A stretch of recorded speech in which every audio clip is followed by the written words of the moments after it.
Cinema में स्त्री या नायिका को सम्मानजनक स्थिति दिलाने के लिए 80 के दशक में हमें समिता पाटिल और शबाना आजमी के चेहरे नजर आते हैं। लेकिन इससे पहले भी 40 के दशक में ये काम शांता आप्टे ने किया। हिंदी और मराठी सिनेमा में उन्होंने अपने समय में कई कीर्तिमान स्थापित किए। वो गाती तो अच्छा थी ही, बल्कि नृत्य में भी निपुण थी।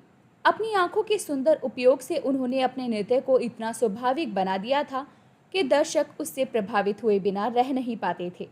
उनके गायन और अभिनय की तुलना कोलकाता की विख्यात बांग्ला कलाकार कानन देवी से की जाती थी। एक अच्छी गायिका के तौर पर ग्रामोफोन कंपनियों ने उनके स्वतंत्र रूप से रिकॉर्ड जारी किए थे। अपनी पहली ही फिल्म श्याम सुंदर से चर्चा में आई शांता आप्टे की अन्य चर्चित फिल्में थी अमृत मंथन, अमर ज्योति, राजपूत रामानी, दुनिया ना माने, कुंकू आदि। बाद में इन्होंने तमिल फिल्म सावित्री में भी काम किया। उनकी अंतिम फिल्मों में भाग्यरेखा, मैं अबला नहीं हूँ, स्वयं सिद्ध, चंडी पूजा, राम भक्त विभीषण का उल्लेख मिलता है। लेकिन उनकी सबसे ज़्यादा चर्चा 1937 में आई फिल्म दुनिया ना माने से हुई थी, जिसे प्रभात फिल्म कंपनी ने बनाया था।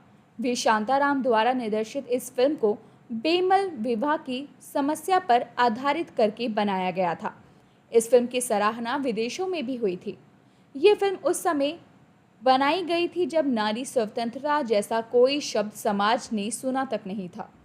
शांता आप्टे ने नायिका नीरा की भूमिका में इतना विलक्षण अभिनय किया था कि समाज में उनकी विद्रोही महिला की छवि स्थापित हो गई थी।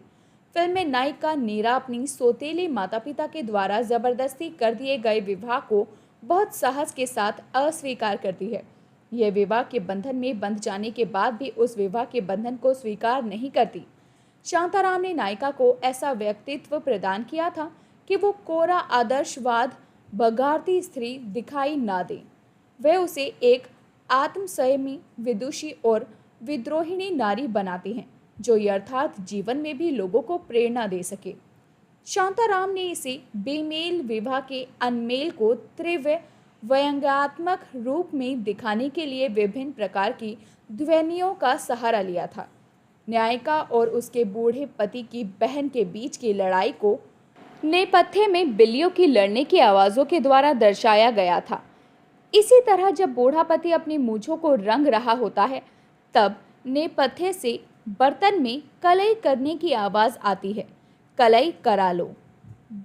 छाते के नीचे खड़े हुए राज कपूर और नरगिस की प्रतीकात्मक छवि से पहले दुनिया ना माने में बूढ़ा पति अपनी लाचारी को छुपाने के लिए कई तरह से छातों का प्रयोग करता है। शांता आप्टे का जन्म 23 नवंबर साल 1916 को महाराष्ट्र के एक ब्राह्मण परिवार में हुआ था। पिता स्टेशन मास्टर थे और घर में संगीत का माहौल था। उन्हें उनके पिता ने पंढरपुर के महाराज संकेत विद्यालय से प्रशिक्षण भी दिलवाया था। फिल्मकार भालजी पेंढारकर ने उन्हें फिल्मों में सर्वप्रथम प्रस्तुत किया। फिल्म श्याम सुंदर में सरस्वती सीने टोन की इस फिल्म में उन्होंने राधा का रोल किया था। हालांकि फिल्म हिंदी में ज़्यादा नहीं चली, लेकिन मराठी में इसने सिल्वर जुबली मनाई थी। शांता आप्टे की प्रतिभा का सही उपयोग प्रभात फिल्म कंपनी की फिल्मों में किया गया।